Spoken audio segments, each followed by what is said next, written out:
নমস্কার বন্ধুরা, আরও একটা নতুন ভিডিওর সাথে আপনাদের সবাইকে জানাই স্বাগত। আজকে আমি নিয়ে চলে এসেছি আরও একটা নতুন ভিডিও।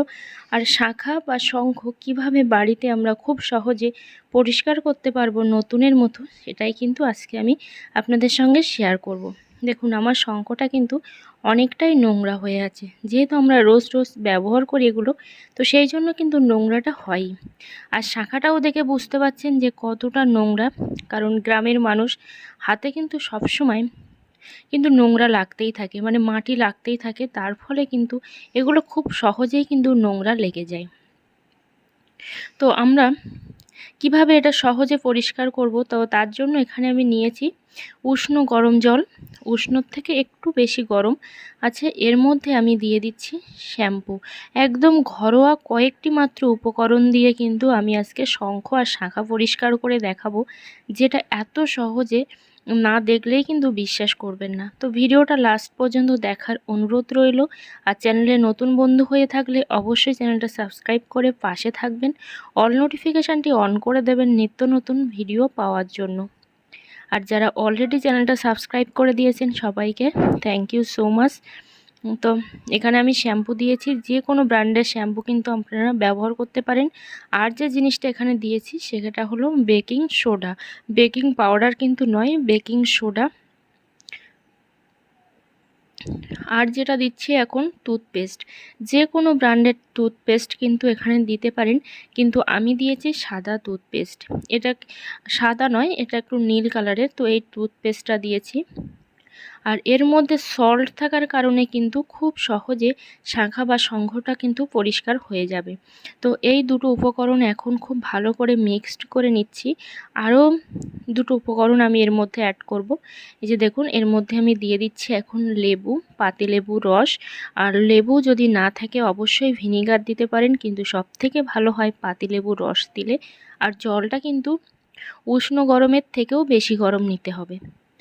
আর যদি হাতে সময় খুব বেশি থাকে তাহলে কিন্তু সারা রাত্রিও ভিজিয়ে রাখতে পারেন। আর যদি হাতে সময় কম থাকে তাহলে গরম জলের থেকে কম আর উষ্ণ জলের থেকে একটু বেশি কিন্তু জলটা গরম করে নিতে হবে।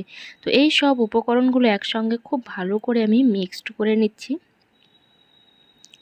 এর মধ্যে আমি শাঁখা আর শঙ্খটা কিন্তু ডুবিয়ে দিচ্ছি। অবশ্যই ডুবন্ত জলে দিতে হবে, যেন ডুবে থাকে নোংরাগুলো, তাহলে কিন্তু উঠতে সুবিধা হবে। তো সেই জন্য অবশ্যই ডুবন্ত জলে দিতে হবে। তো এভাবে আমি ডুবিয়ে এখন রেখে দেব প্রায় 10 মিনিটের মতো। যেহেতু জলটা আমার একটু গরম আছে, সেই জন্য খুব বেশি সময় কিন্তু লাগবে না, 10 মিনিটের মধ্যে কিন্তু এটা হয়ে যাবে। তো দেখুন, একটু নেড়ে চেড়ে দিচ্ছি, যেহেতু আমার শঙ্খটা ডুবছে না, তো সেই জন্য কিন্তু একটু নেড়ে চেড়ে দিচ্ছি উপর নিচ করে। তো 10 মিনিট বাদে ফিরে আসলাম।